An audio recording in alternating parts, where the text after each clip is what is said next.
Chapter 1 of Puss in Boots, Jr. in New Mother Goose Land. Young Mother Goose. Now let me see. The book before this, Puss in Boots, Jr. and Old Mother Goose, ended just as Goosey Goosey Gander flew away when the hungry fox sprang out from behind a tree. And then you remember Puss drew his sword, and the fox didn't wait to say even goodbye, but ran away as fast as he could. So Puss went bravely on, and as he entered the wood he saw a sign on which was printed in large letters, "Motor Goose Road, New Mother Goose Land." "What do automobiles travel through here?" said Puss. But nobody answered him, so he kept right on, and by he came to a little red house from the chimney of which the smoke was curling upward like a long black feather. As he stopped at the gate, an angry hiss greeted his ears, and there stood a large gander who looked for all the world just like old Mother Goose's gander on which Puss himself had so often ridden. "Aren't you old Mother Goose's gander?" he asked. "No, I'm not, my good Sir Cat. Who are you, pray, to ask such a question?" And then that pompous gander looked at him as much as to say, "You're very inquisitive." "I'm a traveler," answered Puss Jr. proudly, "and my name is Puss in Boots, Jr. May I ask who lives here?"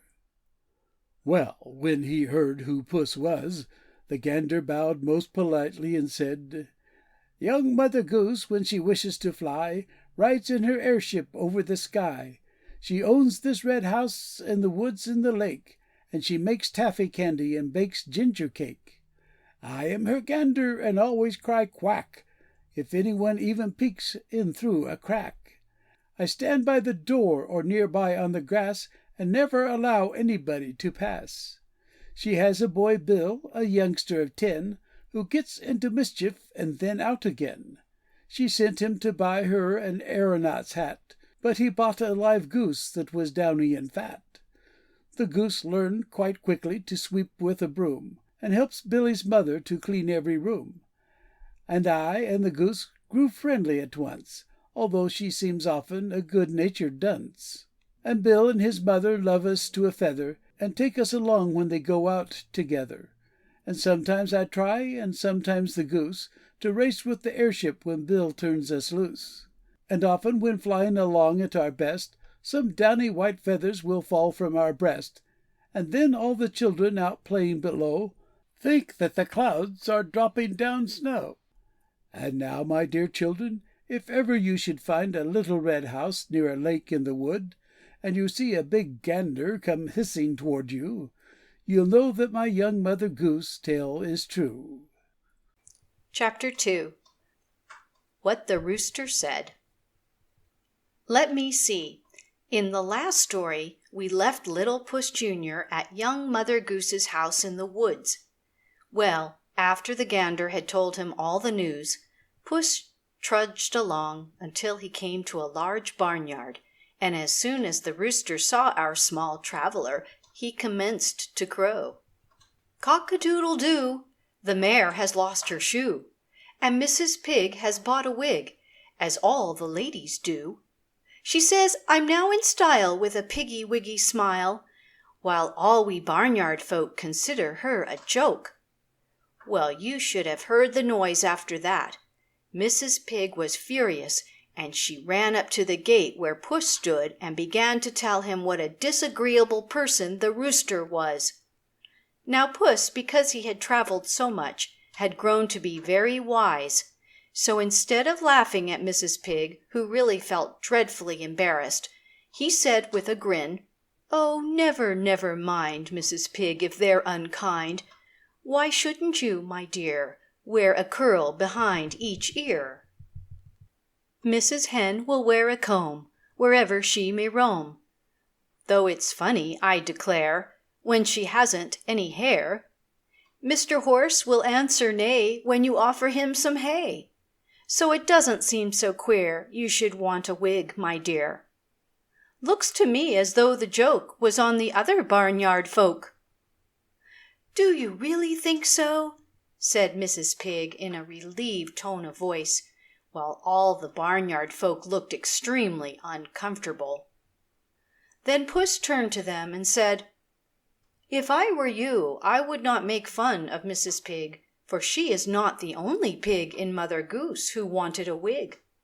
I remember upon my way to Bonner I met a pig without a wig, upon my word and honor. But I must be going. Good-bye."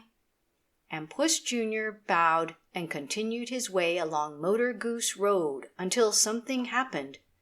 But what it was, I shall have to wait until the next story to tell you. Chapter 3. The Hat House. "Everything seems so strange," said Puss to himself as he trudged along Motor Goose Road. "I declare, I can't find old Mother Goose's house anywhere. I remember so well the little owl who marched up and down like a sentinel." You see, Puss Jr. didn't know that he was now in New Mother Goose Land, where automobiles and airships were just as common as were wagons and balloons in the old days. Ah me! How time flies! Well, as I was saying, little Puss marched along, and by he came to a pretty lake by the side of which was a very strange-looking house. It was almost as strange as the shoe house where lived the old woman who had so many children she didn't know what to do. And as Puss looked more closely, he saw it was a hat house. And just then the parrot, who was in a cage outside the door, began to sing this funny song. "There was an old woman who lived in a hat. She had a bulldog and a fat tabby cat. She gave them some broth and a piece of rye bread, and patted them both and sent them to bed." And just as the parrot finished, who should come out of the hat but the old woman herself, and when she saw Puss, she said, "Puss in Boots, Junior, as sure as I'm a foot high." "You are right, ma'am," he said, bowing low. "And have you put your two pets to bed?" "Yes, I have," she answered, and just then a bark was heard from one of the upper windows, and there stood the bulldog with his nightcap on. "Halloa, Mr. Bulldog," said Puss. And all of a sudden at another window appeared the fat tabby cat, who waved her paw and said, "Twinkle, twinkle, little star, here's a cat who's traveled far." This, of course, made Puss Jr. feel very proud, and when the old woman said she would let her two pets come down for a while, as it wasn't often that they had so famous a visitor, why, of course, he felt prouder than ever. But he couldn't stay very long, for it was near the end of the day, and he knew that he must find a place to rest for the night, and as the hat house was only large enough for the old woman and her two pets, he presently bade them good-bye and continued his journey of adventure.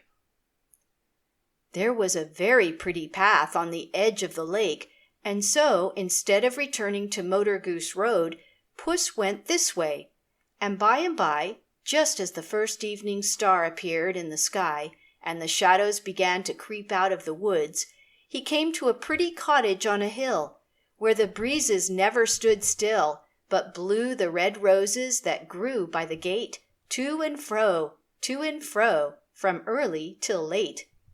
And then he heard a voice singing a sweet little song. But what it was you must wait to hear in the next story. Chapter 4. Pinky Toe Song. Well, the pretty song which I told you in the last story, Puss Jr. heard as he stood outside the cottage on the hill, was this. "You've 5 little toes on your left foot, you've 5 little toes on your right. 2 of those tootsies are bigger, and 2 of them smaller quite. And why should I not love Pinky, and why shouldn't Pinky love me? Oh, why should I not love Pinky as well as anybody?" Then Puss Jr. peeked into the window and saw a pretty lady rocking her little boy to sleep. His feet were bare, and she played with his toes. 1, 2, out of the shoe. 3, 4, off of the floor. 1 more, Mr. Big Toe, he's the father of all, you know. But the little boy didn't want to go to sleep. He would close his eyes and then open them, and all of a sudden he saw Puss looking in through the window, and after that, of course, he wouldn't even lie still. So his mother opened the door and invited Puss in, and he and the baby had a roly-poly time on the floor until the baby pulled off one of Puss Jr.'s boots. So his mother picked him up and put him back in the crib. Then Puss cuddled up on a cushion and went to sleep, and when he woke up it was morning. But the baby wasn't awake. So Puss tiptoed out of the room and into the kitchen, where he had a fine breakfast, and after that he said goodbye and started off again. And after a while he came to a little brook where a duck was turning somersaults to catch the little fish that darted here and there. "Oh, Mr. Duck, won't you take me over the water? For I can't jump across, and I don't want to swim." So the duck came up close to the bank, and Puss Jr. sat on her back and she swam across with him. "Here's a penny for you." And Puss handed her a bright penny, which she took in her bill and then tucked away in a little pocket in her apron. "Can you tell me where Old Mother Goose's house is?" he asked. "I can tell you where young Mother Goose lives," she replied. "It's over yonder in the woods." "Oh, I know that," said Puss, "for I passed it on my journey. In fact, I made a call. But I want to find dear old Mother Goose." "Sorry, I don't know," said the duck, swimming away and waving her tail back and forth. Then Puss whistled a tune to keep up his spirits and went upon his way. But he didn't find old Mother Goose, for he was still in new Mother Goose Land, although he didn't know it. Chapter 5 of Puss in Boots, Jr. in New Mother Goose Land. Young Mother Hubbard. Well, as Puss in Boots, Jr. traveled along, he came to a pretty cottage. And do you know, it was where young Mother Hubbard lived. There were lovely roses climbing all over the front porch, and a row of sunflowers along the back fence, and a little gold weathercock on the summer house, and a nice dog kennel near the kitchen door, and a little automobile standing by the front gate. And just as Puss looked in through the front window, young Mother Hubbard went to her cupboard, but wouldn't give Doggy a bone. She said, "You must wait till I get you a plate of vanilla ice cream in a cone." But Towser said bow, and Towser said wow. "Your ice cream I really can't take. I'm a hardy canine, with a hunger like mine. I much prefer porterhouse steak." So young Mother Hubbard then shut up her cupboard, and put on her dress of pale blue. "Come, Doggy, let's go to a nice movie show. That's something I know will please you." "Ha ha," said Puss Jr. "So they are going to a moving picture show. I guess I'll jump in the automobile and hide so they won't see me when they come out." He had no sooner done this than out ran little Mother Hubbard, and jumped into the automobile and started off, Towser running along and barking with delight. But alas and a day, when they'd gone but halfway, her doggy went chasing a cat, while the poor little maid was greatly dismayed, not knowing just where she was at. 'Twas not very long, 'cause he knew he was wrong, that Towser turned round on his track. "You naughty bad dear," and she patted his ear, but Pussy-cat never came back. And then Puss Jr. stood up in the automobile and showed himself for the first time. And what do you suppose young Mother Hubbard did? Why, she laughed and said, "You shall go automobiling with me, Mr. Puss. You and your red-topped boots and your sword." And Towser barked and barked, but Puss didn't care, for he was sitting on the front seat with Miss Hubbard, enjoying himself. For would you believe it? This was the first time he had ever been automobiling. Chapter 6 of Puss in Boots, Jr. I saw a ship a-sailing in the sky, and past the clouds of silver white it went a-racing by. Its wings were made of purple silk, as shimmery as could be, and it was full of pretty things for baby and for me. There were chocolates in the cabin, and apples in the hold, and round the big propeller spun, just like a wheel of gold. The 24 sailors were doves of milky white. The captain was a downy goose, with feathers snowy bright.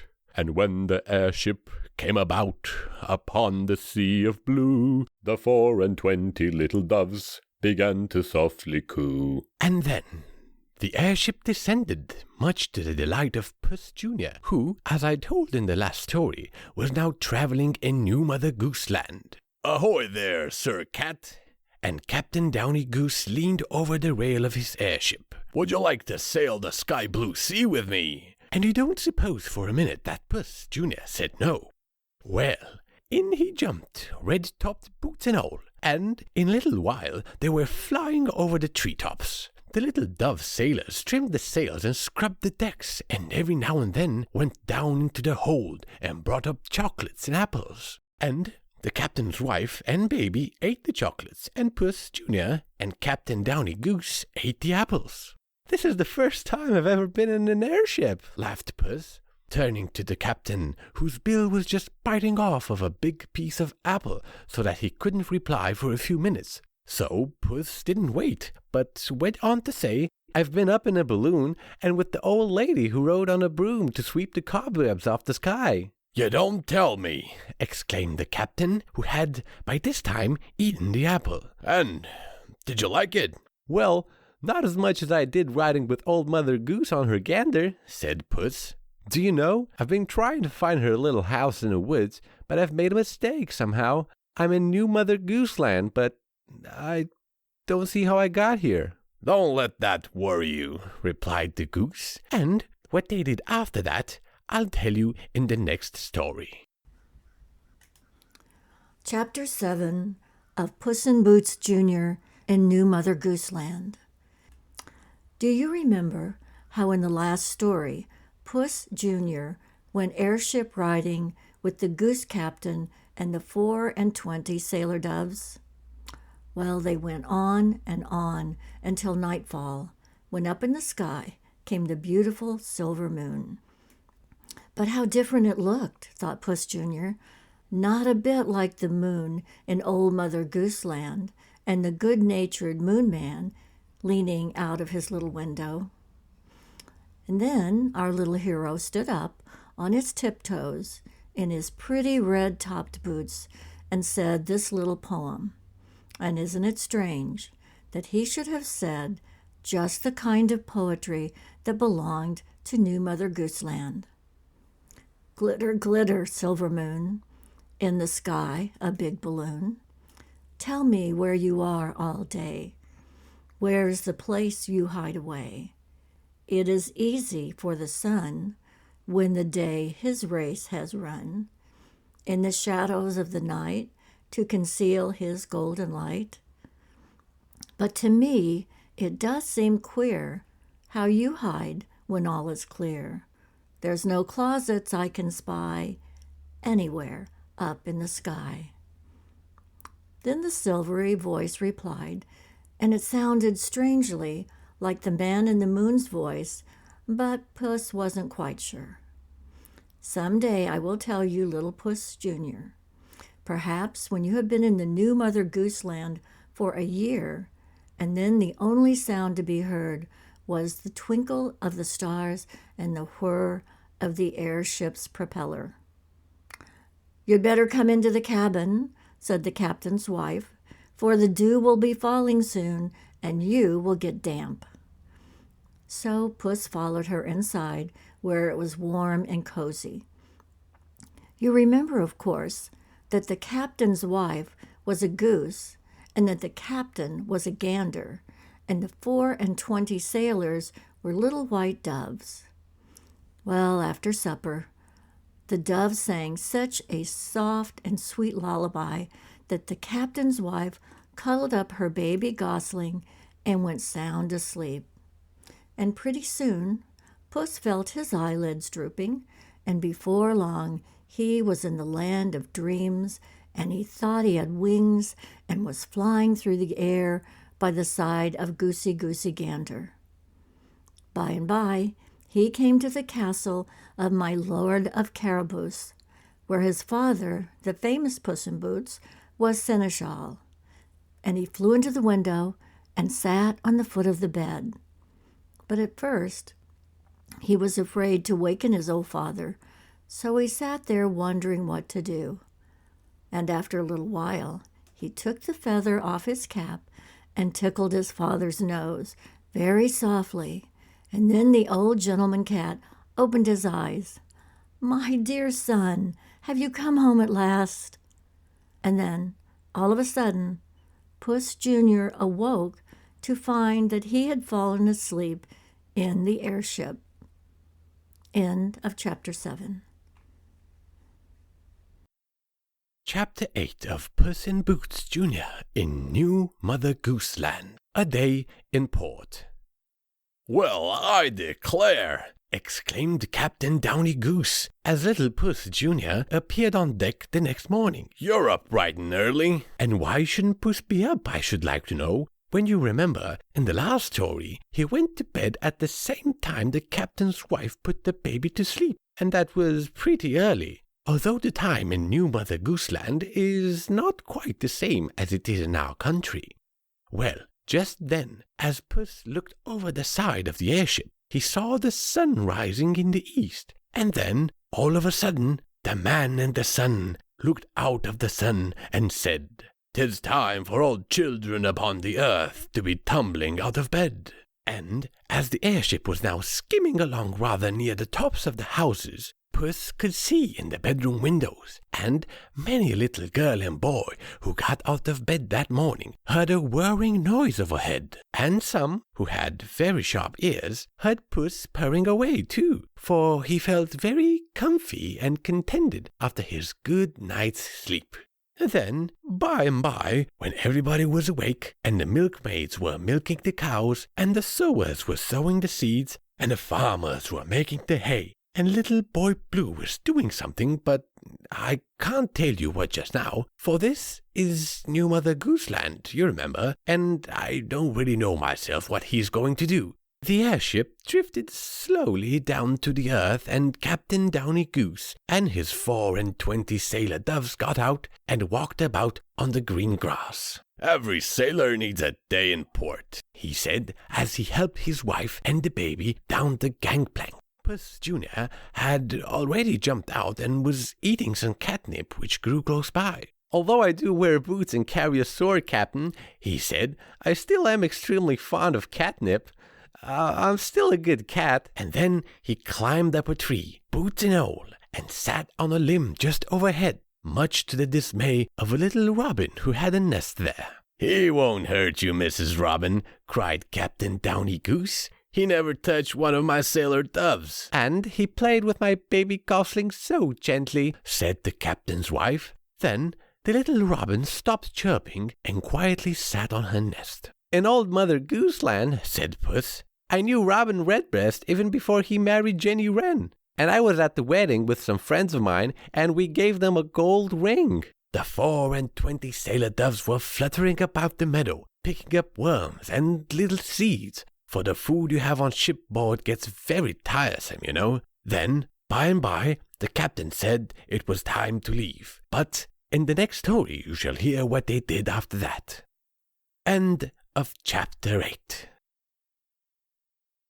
Chapter 9 of Puss in Boots, Jr. in New Mother Goose Land. The Pretty Dressmaker. You remember in the last story, just at the end, you know, Captain Downy Goose said, "All aboard!" Well, the 24 sailor doves fluttered to their places, and Mrs. Goose and baby Gosling scrambled aboard too, but Puss Jr. remained on the meadow. "Aren't you coming along?" asked Captain Goose. "I must travel now on my good 2 hind feet," answered Puss with a grin, "but I thank you for a pleasant voyage and wish you a safe return." Then off went the airship and was soon lost to sight. So Puss turned his steps onward, and pretty soon he came across a pretty maid. At first he thought she was the milkmaid he had met in old Mother Goose Land, but he saw he was mistaken, for the next minute a man in an automobile drove up and said, "Where are you going, my pretty maid?" "Over the hills, kind sir," she said. "Over the hills and far away. I'm seeking my fortune, sir, today." "What can you do, my pretty maid?" "Sing a song, kind sir," she said. "Sing and sew, and sew and sing. I'm to make money at dressmaking.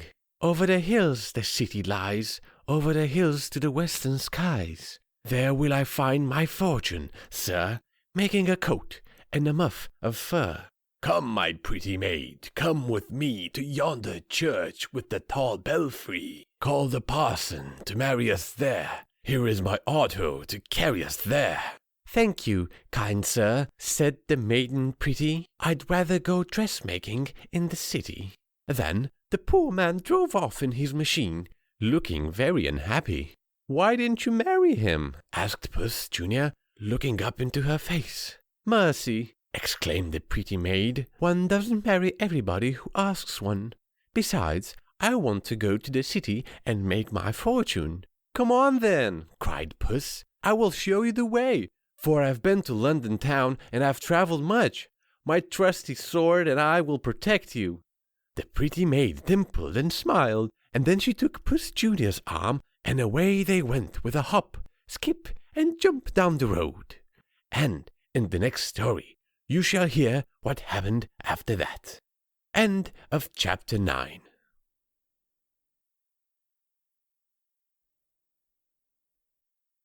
Chapter 10 of Puss in Boots Jr. in New Mother Goose Land, Candytown Fairy. "Seesaw Sacre down, which is the way to Candytown?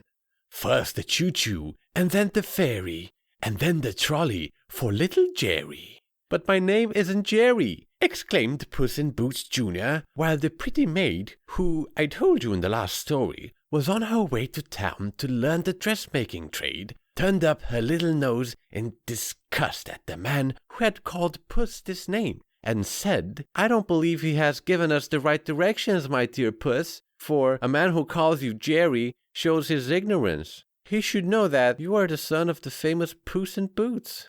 What's that?" inquired the man. "Oh, never mind," said the pretty maid. "We must be on our way." And with these words, she and Puss Junior turned aside and set out once more on their journey to town. But after they had gone a long distance, they became hungry, as all travelers do, and as there was no house in sight, they sat themselves down on the stone fence by the road and looked about them. A gentle-looking cow was eating grass close by, and when the pretty maid said, "Come, Bossy," she walked up to the fence and stood there looking first at Puss and then at the pretty maid. "If I only had a pail, I'd milk her," said the pretty maid, "for when I was younger, I loved to milk, though now I love to sew on silk." Just then, the bright eyes of Puss Junior discovered a pail hidden in the bushes, and before long it was half full of milk, for the pretty maid was a farmer's daughter, you know. Well, after she and Puss Junior had drunk all they wanted, they again set out on their journey, and by they came across a baker man in his wagon, and he was very kind and asked them to get in and take a ride, but he didn't ask them to help themselves to the nice pies and cakes. Wasn't that too bad?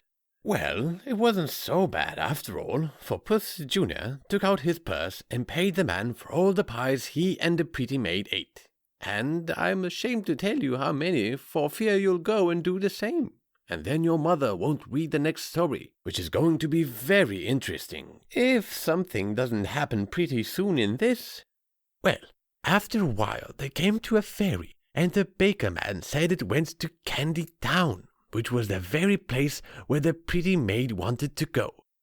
And, of course, Puss Junior liked the name of the town, and so he went along too. And it was very nice, for the baker man drove his wagon onto the boat, and they went over as nice as you please. And in the next story you shall hear all about their adventures in Candy Town. End of chapter 10.